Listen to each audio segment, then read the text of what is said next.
My parents left everything to my brother because he'll have a family someday, but they still expected me to cover their bills. Then Mom texted, "The electric's past due. You need to take care of it." I took a deep breath and replied. For years, I was the quiet one, the responsible one, the son who always picked up the pieces. But I finally hit my breaking point when I realized my own family had not only written me out of my grandfather's will, but they were actively trying to chain me to a future that wasn't mine, all for the sake of my golden child brother. This isn't just a story about inheritance. It's about the moment you realize the people you love most see you as nothing more than a walking ATM. My name's Caleb, and I'm 32.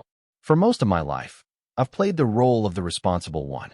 You know the type, the kid who never got into trouble, who stayed quiet during arguments, who just picked up after everyone else without being asked. I didn't need much, and honestly, that's exactly how my parents liked it. They never said it directly, but by the time I hit my 20s, it was obvious. My job wasn't to be cared for. It was to take care of everyone else, especially my younger brother, Darren. Darren is 29 now, and growing up, he was everything I wasn't. Loud, reckless, charming in that way that made adults laugh off bad behavior like it was just a phase. He scraped by in school, partied his way through college, and somehow, always landed on his feet. Meanwhile, I was working part-time, studying engineering, skipping vacations to save money, and handling house repairs so my mom and dad wouldn't have to call anyone. I honestly thought I was earning their respect, maybe even their pride. But what I've come to realize, was just convenient. The first real crack in my perception came right after college. Darren had dropped out of a business program for the second time and was working some temp job at a warehouse. I, on the other hand, had just landed my first full-time engineering position. I was over the moon. I remember coming home that weekend with a bottle of champagne and my first paycheck stub, thinking, maybe, just maybe, Dad will finally say he's proud of me. He barely looked up from the TV. Mom gave me a quick hug, then immediately asked if I could cover Darren's car insurance that month because he was in between jobs again. I did it. Of course I did. Because that's what I'd always done. Fast forward a few years, and I'd managed to buy a modest townhouse an hour outside the city. Nothing fancy, but it was mine. Darren, meanwhile, was still living at home, cycling through jobs and girlfriends, none of which ever lasted more than a few months. That's when I started trying to set boundaries. I'd say no when they asked for help with his credit card debt, or when Mom hinted that I should invite him to live with me. Just until he gets on his feet. That's when things really started to turn cold. They didn't argue with me directly. No yelling, no dramatic guilt trips. Just silence. A cold, heavy silence. Calls went unanswered. Texts were suddenly seen, but never replied to. I'd visit for the holidays and feel like a guest in my own family. And Darren? He soaked it all up. He'd make jokes about how I was the corporate robot, while he was the free spirit chasing dreams, and my parents would just laugh along like he was some misunderstood genius. I kept my distance, built my own life, convinced myself it was fine. Then, last year, my grandfather passed away. He was the only one in the family who ever truly saw me. He was a quiet man, but he always asked about my projects, sent me books about leadership and innovation, always told me to aim higher. I spent more time with him than anyone else in the family. We bonded over chess, classic sci-fi, and our shared love for restoring old watches. So, when I got the call from the family lawyer, I assumed, so naively, that I'd at least be part of the conversation about his estate. I wasn't. Turns out, Grandpa had passed everything, his house, his antique collection, even his car, to my parents, trusting them to distribute it fairly. And they had decided to give it all to Darren. Their reason? He'll have a family someday. He'll need the stability. I sat there in stunned silence as they told me this, like it was the most logical thing in the world. Like it made perfect sense that I, the one who had been there for Grandpa, who had helped him when his health was declining, who had driven him to his checkups, got absolutely nothing. Not even the chess set we used to play on every Sunday. I didn't yell. I didn't cry. I just nodded, said, "Thanks for letting me know," and left. That was the moment I felt something shift inside me. Not anger, not yet. Just clarity. Like someone had wiped fog off a mirror and shown me what had been staring me in the face for years. But it didn't stop there. About 6 months later, I started getting texts from Mom. At first, it was small stuff. asking if I could help out with their internet bill because Dad was between contracts. Then it was the electric bill. Then the property taxes on Grandpa's house. The very same house they'd gifted to Darren, who had already moved in with his new girlfriend and was planning to remodel the garage into a recording studio. You know how hard it is right now, Mom wrote. You're doing so well. You should help. At first, I ignored the messages. Then I responded with polite no's. Then I stopped responding altogether. That's when the guilt trips began. My aunt called me one night to ask why I was punishing my parents. Darren left me a voicemail saying I'd changed and that success had made me arrogant. And then, just last week, I got the text. The one that made me sit down, reread it 3 times, and take a very long, very deep breath. It was from Mom. Simple, cold, no greeting. Electric's past due. You better handle it. That was it. No please. No can you. Just an expectation, like paying their bills was a job I'd forgotten to clock in for. I stared at that message for a long time. The anger didn't come immediately. It was a slow burn, a low simmer in my gut that had been building for years, finally bubbling to the surface. I didn't respond right away. I didn't want to be impulsive. I wanted to be clear. For the first time in my life, I wanted them to understand exactly who I was and who I wasn't anymore. And so, I started writing a reply, not just to the text, but to everything. The years of being the fallback. The expectation that I would give without question while Darren was given without earning a thing. I thought about what I'd say, how I'd say it, and how this time, I wasn't going to walk away quietly. I haven't sent the message yet, but I will soon. The morning after that text, I sat at my kitchen table, still staring at it like it might disappear if I looked hard enough. Electric's past due. You better handle it. I read it over and over. Not even a question. Not even a can you please. Just a command. Like I was an employee whose paycheck they'd forgotten to sign for the past 3 decades. I didn't reply. Instead, I started thinking back through all the quiet little moments that had led here. How I'd been groomed to accept this treatment without protest. How every time I tried to draw a boundary, I was met with subtle punishment. Withdrawn affection, sudden silence, backhanded comments from relatives that, I think I'm too good now. I'd convinced myself for years that keeping the peace was noble. That maybe if I just gave a little more, tried a little harder, they'd treat me like a son and not a utility. But now, I was done pretending. And the next few weeks only confirmed that I was making the right call. It started with a Facebook post. Darren had tagged our parents in a photo outside Grandpa's old house. The caption, "New beginnings, turning this place into the dream home for me and my future fam. Thanks Mom and Dad for believing in me." The comments were filled with congratulations, heart emojis, people praising my parents for being so generous and supportive. Not one mention of the fact that I, their other son, had poured hundreds of hours into that house before Grandpa passed. That I'd fixed the leaky roof, retiled the bathroom, and repainted the entire downstairs after he fell and couldn't do it himself. I didn't comment. I didn't like it. I just stared at the screen for a while, feeling something twist in my chest, like I was watching someone else live the life I'd worked for. A life handed to him, wrapped in ribbon, while I was being sent invoices for the lights in a house I hadn't stepped foot in since the funeral. Then came the phone call. I hadn't spoken to Dad in months. But one night, he called out of the blue. No small talk. No, how have you been?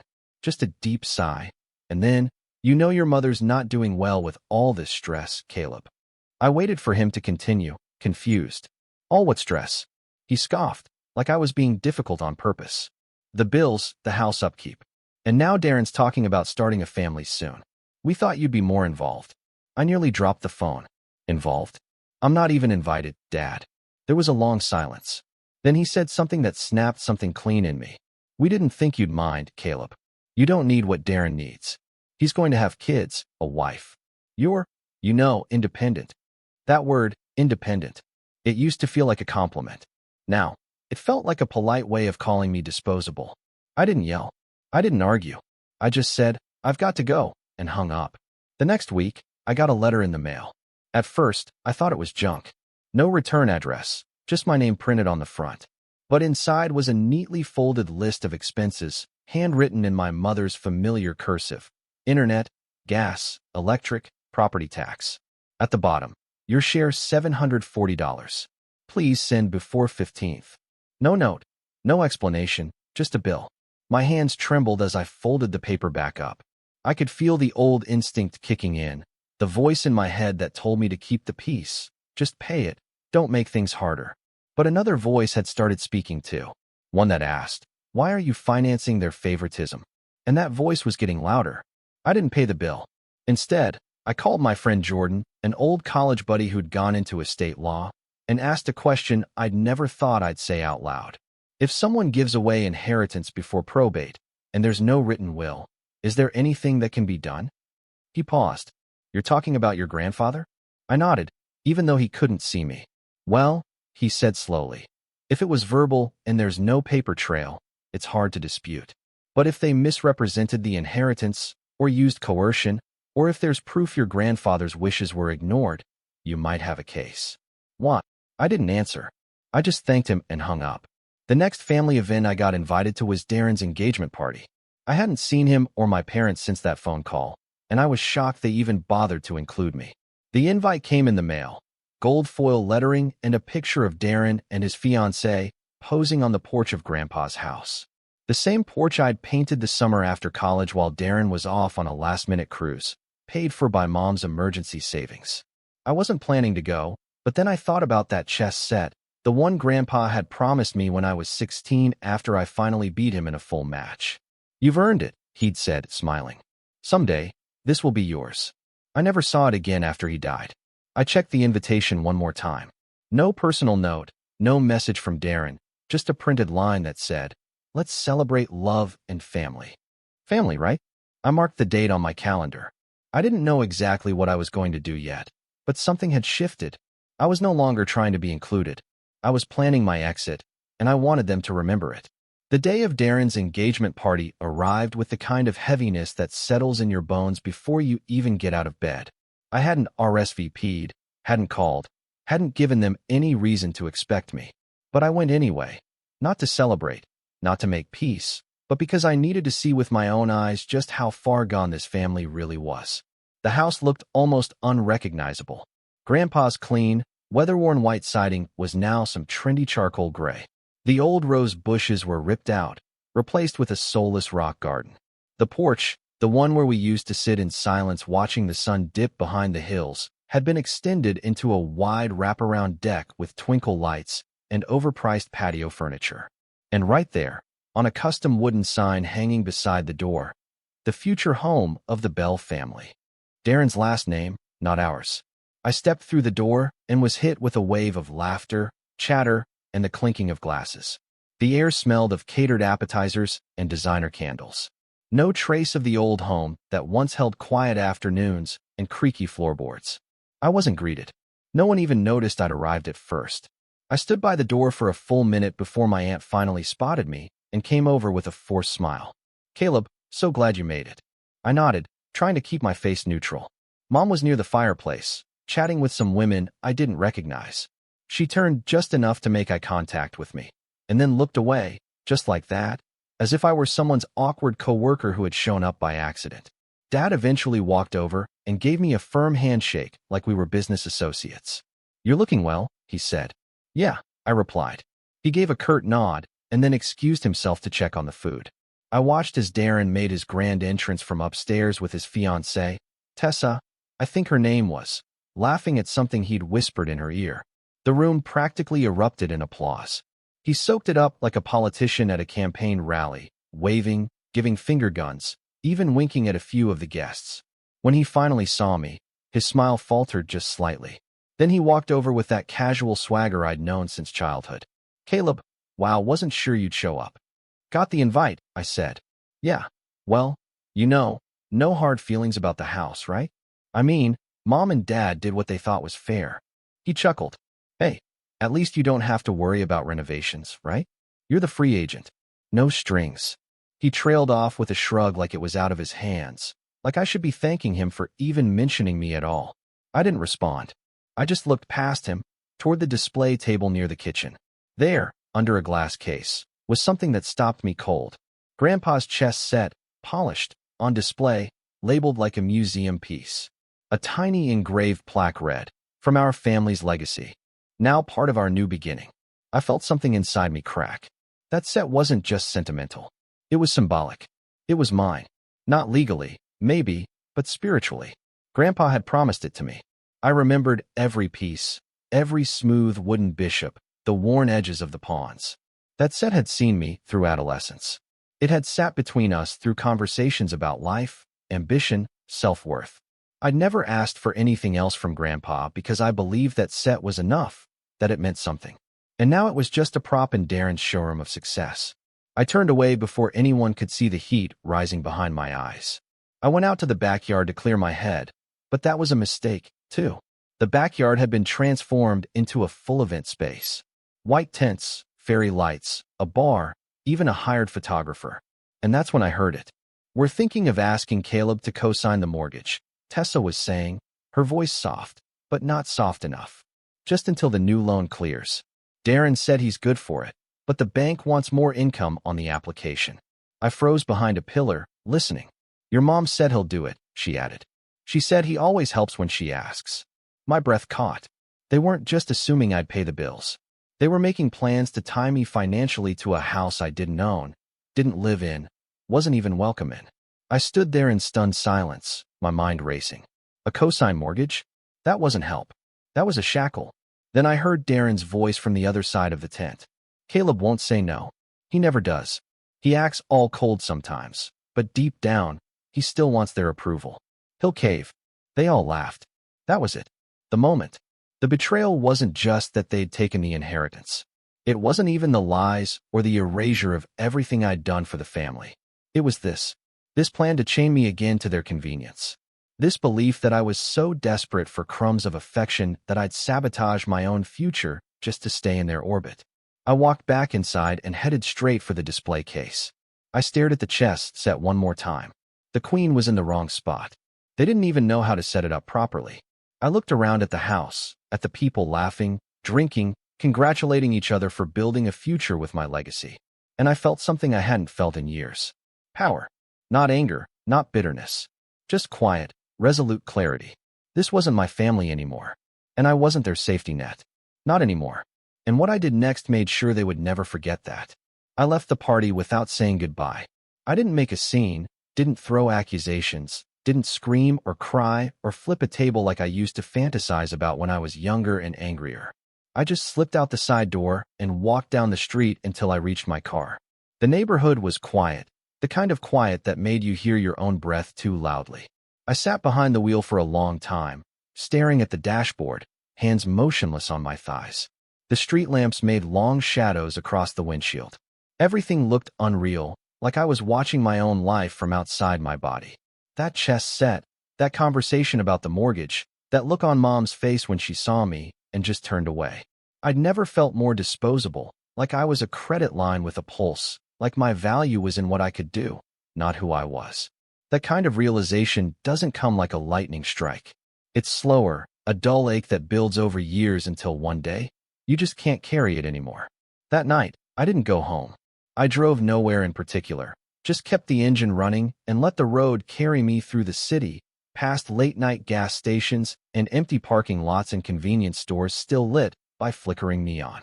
My mind was spinning, not with rage, but with questions. How did I let it get this far? How did I become the one who was left out of my own family's future? How did I become the one no one fought for? I ended up at a late-night diner on the edge of town, the kind with cracked vinyl booths and the smell of burnt coffee soaked into the walls. I sat at the counter and ordered pancakes I wasn't hungry for. The waitress didn't ask questions. She just kept refilling my cup like she knew I needed time. That's where the breakdown happened. Not a loud one. No sobbing or shouting. Just me hunched over a plate of syrup-soaked pancakes, quietly letting tears fall into my coffee as the jukebox played some forgotten 80s ballad. It was grief. Grief for the family I thought I had.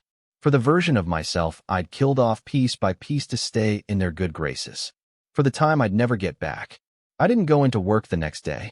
I told my boss I wasn't feeling well, which wasn't a lie. I didn't shower, didn't shave, just sat in my living room staring at old photo albums I dug out of the closet. Pictures of me and Darren as kids, birthday parties, camping trips. The look on my face back then, so hopeful, so eager to please. I wanted to reach through the page and tell that kid, They don't love you the way you deserve to be loved. Stop trying so hard. That week, the texts started again. Mom, can you call the bank? The water bill bounced. Then, we're adding Darren's name to Grandpa's property officially. Just a formality. We'll need your signature. Then finally, you're being cruel, Caleb. We're family. Stop punishing us because life gave Darren different needs. Different needs. I couldn't even bring myself to reply. Instead, I deleted the thread, blocked her number, then blocked Dad's, then Darren's. I even blocked my aunt, who'd always taken their side in group chats, sending passive-aggressive Bible quotes and guilt-ridden messages about honoring your parents. I spent the next few days in silence. No calls, no texts, no demands. It was like walking through a post-storm forest, broken trees everywhere, debris underfoot, but strangely peaceful. Still, I didn't feel victorious. I felt hollow. Cutting them off, even temporarily, was like pulling out a deeply embedded thorn. It hurt going in. It hurt more coming out. But I knew I had to do it if I ever wanted to walk without limping. I started writing in a journal again, something I hadn't done since college. Just page after page of unfiltered thoughts.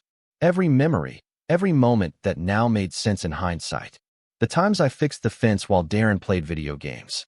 The time I loaned Dad $2,000 to help with the house, only to find out it paid for Darren's motorcycle. The Thanksgiving when I brought a girlfriend, and no one even remembered her name by dessert. I poured it all out. And in the quiet that followed, something new crept in. Resolve. Not vengeance, not yet, but clarity. Direction. I wasn't just cutting ties. I was rebuilding my foundation. I called my accountant, asked him to run a full audit on anything my name was attached to, family property, joint accounts, co-signed loans from years ago. I wanted everything documented. Then I made an appointment with a financial advisor to explore options for moving assets, restructuring savings, and protecting my credit. It wasn't glamorous. It wasn't a big, satisfying showdown. It was small, quiet steps. I started going for early morning walks again, something I used to love before life got too busy.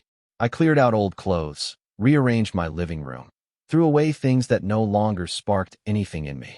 It felt symbolic, even if it was small. I was creating space for peace, for breath, for the person I might have been if I hadn't spent decades playing someone else's supporting role. Then one morning, I checked my email and saw it. A message from a law firm.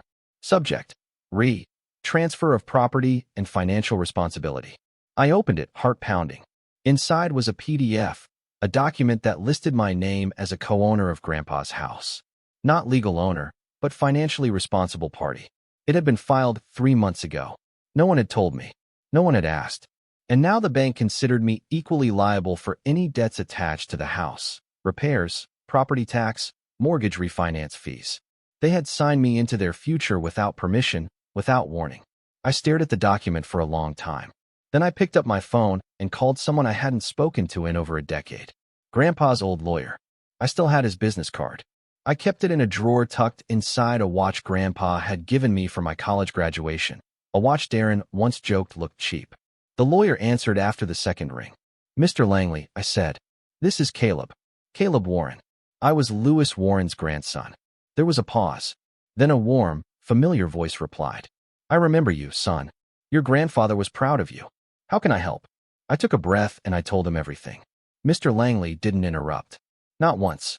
I told him about the house, the inheritance, the mounting bills, and the way my parents and Darren had signed my name onto financial documents without my knowledge or consent. I even told him about the chess set, though I tried to pretend like that wasn't the part that still kept me up at night. When I finished, he was quiet for a moment. Then he said, "Caleb, I don't usually speak ill of clients, but your grandfather would be ashamed of how they've treated you. He trusted them to handle things honorably. But if they forged your signature or misrepresented your financial obligations, you may have more leverage than you think." That was the first moment in weeks, maybe months, where I felt the tide begin to turn. He offered to meet in person and go over everything I had: bank statements, texts, emails, that PDF from the lawyer. I dug through years of digital dust, pulling out every receipt, every Venmo transfer for Darren's debts, every old message where my mom thanked me for covering bills I now realized were part of a larger pattern. It was like assembling a puzzle I never knew I'd been building. Mr. Langley got to work immediately.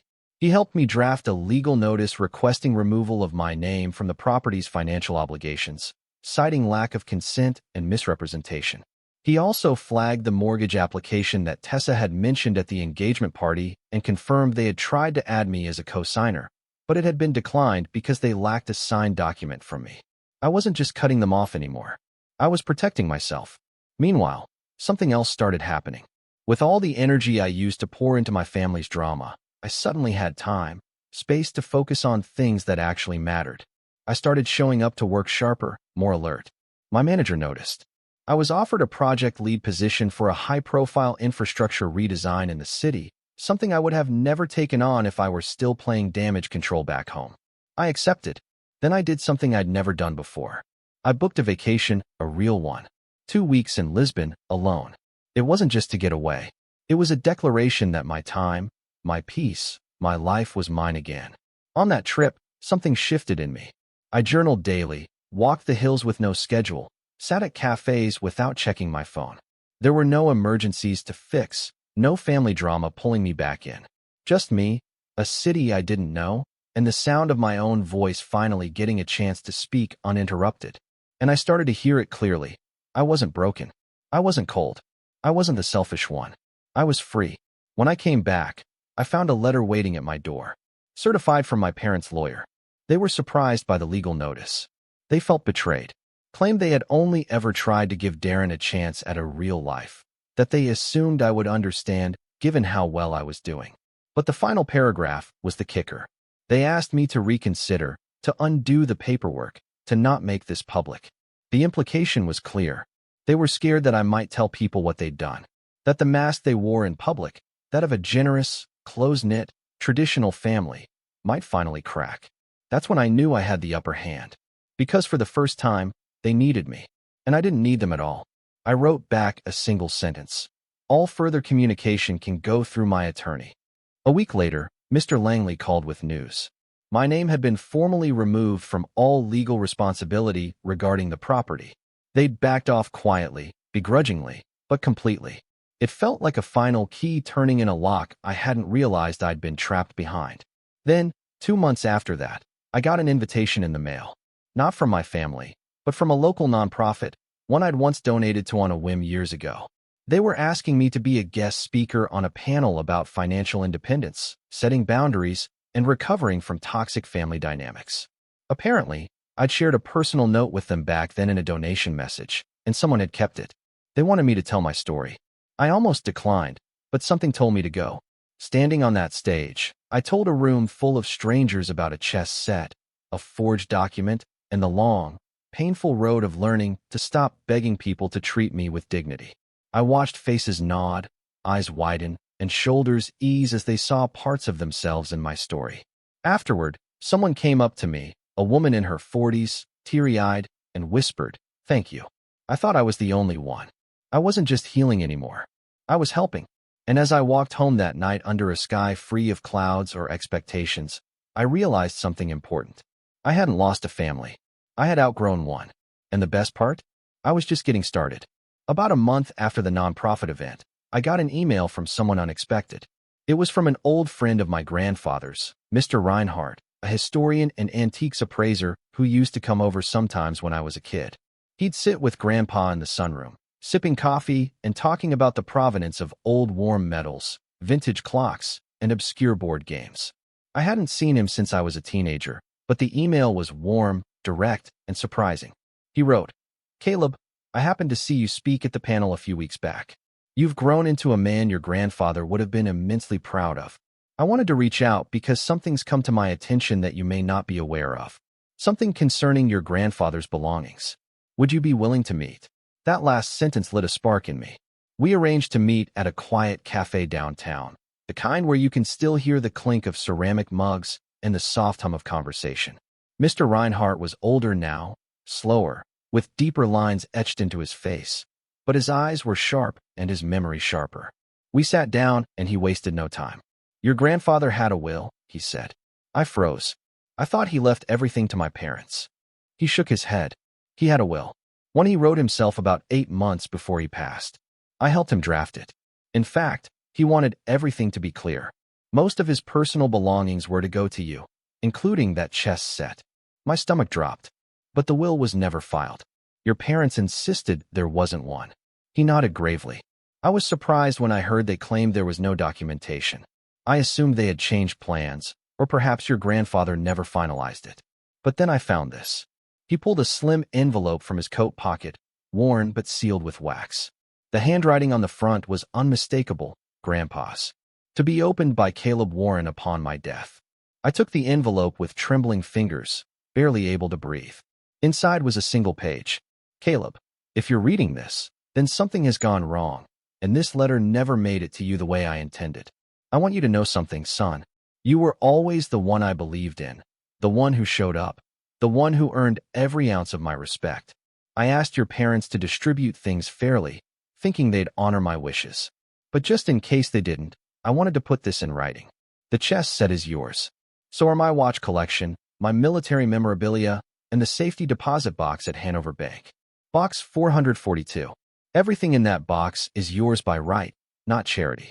I hope you never have to use this as proof, but if you do, don't be afraid to fight for what's already yours.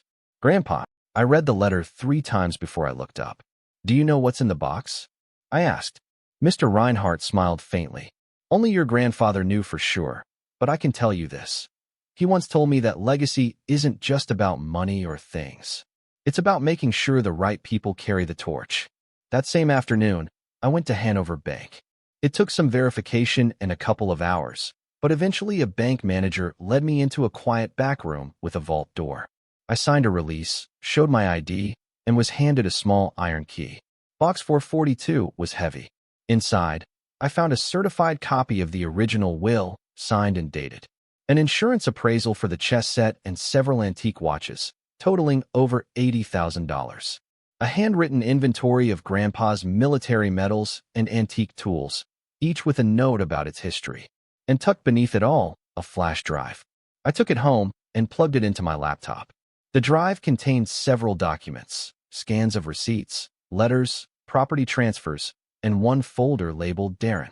Inside were screenshots and PDFs, text from my mother discussing keeping Caleb in the dark, a copy of a forged signature on a property reassignment form, and even a voice memo recorded by Grandpa himself, where he said clearly and calmly, "If this message is heard by anyone but Caleb, then you've taken what was never yours. And I hope he finds this before the damage is irreversible." I sat there in stunned silence. Everything I'd suspected was true. But this wasn't just proof. This was power. The kind of power that could flip the entire narrative, legally, ethically, socially. I could expose them, not just to our family and neighbors, but in court if I wanted to. I had the original will, the voice recordings, the financial appraisals, even hard evidence of forgery. I made copies, saved everything to an encrypted cloud drive, forwarded key files to Mr. Langley, who nearly dropped the phone when I told him this. "This changes everything," he said. But I wasn't in a rush, because now, for the first time, I was playing chess with a full board in front of me. They thought I was out of moves, but I still had my queen, and the moment to strike was coming soon. I just had to decide how public I wanted the fall to be. I waited exactly 11 days. Not because I was unsure, not because I had doubts. I waited because timing, like in chess, is everything. And if my family had taught me anything, it's that people who rely on your silence get nervous when it stretches just long enough. They start wondering if you're building something. And I was. The morning of the 12th day, I called Mr. Langley. "I'm ready," I said. He didn't ask what I meant. He already knew. We'd spent the last week carefully preparing every legal thread we'd need. The original will had been submitted to the probate court as a previously undisclosed document. Langley filed a petition for formal probate backed by the will, the notarized letter Grandpa left, and the voice recording. That alone would have been enough to shake the ground beneath them. But that wasn't the move. That was just the setup. The real move, the check, was what I sent to the rest of the family a day later. An envelope neatly addressed, certified, one copy to my parents, one to Darren, and a digital version to my aunt, just in case. Inside was a letter, polite, firm, written like someone who wasn't asking, but informing. To whom it may concern. As you are likely now aware, a certified and signed copy of Lewis Warren's original will has been located and filed with the probate court. In accordance with his final wishes, several personal assets currently in your possession, including but not limited to the vintage chess set, antique watches, and military memorabilia, have been rightfully and legally designated to me. Furthermore, due to your unauthorized attempt to assign financial responsibility to me without my consent, as well as the documented evidence of forged signatures and misrepresentation of estate-related matters, I have initiated a formal claim of fraud currently under review by the appropriate parties. At this time, I am offering a resolution. Return all assets named in the original will, cease any further financial contact with me, and acknowledge the updated probate documentation in writing within 7 business days. If these conditions are met, I will refrain from pursuing charges of forgery and public disclosure of the events leading up to this filing. Failure to comply will result in immediate legal escalation and the public release of the recorded materials in my possession. Sincerely, Caleb Warren. I didn't include threats. I didn't need to. The implication was enough. The following days were quiet. Too quiet. Then on day 6, my doorbell rang. I opened it to find a delivery man standing beside a wheeled dolly with 2 wooden crates and a smaller velvet-lined case. No note, just a signature form and a label. Returned to rightful owner. Inside was everything. The chess set, untouched, still in its display box. The watches, cleaned, polished, arranged in the same order Grandpa always kept them. And the medals, each pinned to a velvet board with a copy of Grandpa's old handwritten notes tucked behind them. I stared at them for a long time, not out of joy, not out of triumph, but because I realized this was the first time in years I had something from my family that wasn't laced with a demand. The next morning, Mr. Langley called. They complied, he said. The court has acknowledged the will, and your claim has been upheld. You're now the legal executive of your grandfather's estate. Executive? I asked. He chuckled. You're in charge, Caleb, of everything that's left. And that's when I made the final move. I went back to Grandpa's house, not alone. I brought a real estate agent, an appraiser, and a photographer. The house wasn't just part of Darren's future anymore. It was part of my past, a past I was finally ready to let go of. The moment the documents cleared, I listed it for sale. Full public listing, photos, history, even an open house. Within 3 weeks, it sold above asking price. Darren found out from the sign out front. Apparently, my parents had quietly transferred the title to him months ago, but it wasn't legal. Not anymore. Grandpa's will overrode everything. They'd given him a house they had no right to, and now it was gone. I didn't take the money and splurge. I used it to start something my grandfather would have been proud of, a foundation in his name, a quiet scholarship fund for students in engineering and history with a focus on those from neglected backgrounds. People like me who'd spent their lives giving more than they received. Word got around. People started whispering at church, at family functions, even online. Neighbors noticed the for sale sign vanish and a scholarship pop up in the local news the next month. And though I never named names, the paper trail was clean enough for anyone curious to find out what had really happened. My aunt reached out once, a short email. I don't know what's gotten into you. You used to be so kind. I didn't reply, because kindness doesn't mean compliance. And forgiveness isn't the same as forgetting. They wanted to write me out of my own story. But now I held the pen, and they would never hold it again. The fallout didn't come all at once. It was slow, like frost creeping across a window. Quiet, inevitable, and deeply revealing. The first to react was Darren. He showed up at my office, not my home. He knew better than that. But my workplace. Security called up, confused, saying a man claiming to be my brother was demanding to speak with me. I stepped into the lobby just to look him in the eye. He hadn't dressed for a confrontation. He looked tired, unshaven, a shadow of the man who once posed on Grandpa's porch like he'd conquered something. You sold my house, he hissed the moment he saw me. Grandpa's house. I corrected, calm. He laughed bitterly. You think you're some kind of hero now? What? Because you made a scholarship and sent back the bills. I tilted my head slightly. I never sent anything back. I just stopped playing your game. You ruined everything, he snapped. Tessa left. She didn't want to raise a kid with me on borrowed land. You took everything over what? A chess set. I didn't rise to it. You didn't lose a house, Darren. You lost access, and that's all you ever really cared about. His face twisted like he wanted to say something more, but I didn't give him the chance. I nodded to security. We're done here. They escorted him out. That was the last time I saw him. Word of the will, and what it revealed, spread quietly but thoroughly. My parents tried to spin it, of course. Claimed I'd misunderstood things, that Grandpa hadn't been in his right mind when he wrote that letter.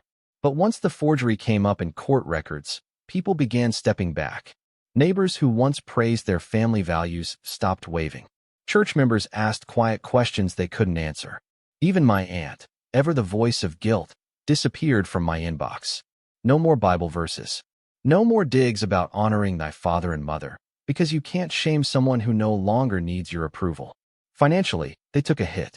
The mortgage Darren had hoped to refinance fell back onto their shoulders. With Darren out of the picture and no more bailout money from me, they began slipping. Late payments, calls from creditors, whispers of a downsized car, and a frozen credit card. I didn't cheer for their downfall, but I didn't save them either. Because the truth is, they'd never fallen from grace. They'd just run out of ways to hide what was always underneath. I kept building. The foundation grew. We funded our first 3 scholarships within the year. I started mentoring a student named Elijah. Quiet, focused, the kind of kid who reminded me a little too much of myself at 17. We met twice a month, mostly to talk about goals and balance. But one day, he asked me something that caught me off guard. How do you stay so calm when people try to walk all over you? I smiled at that, because for years, I didn't. I was just quiet, and silence isn't the same as peace. So I told him the truth. You stay calm, I said, when you know how the game ends. He didn't get it right away. He would someday. Weeks later, I unpacked the chess set for the first time since getting it back. I laid out the pieces slowly, one by one.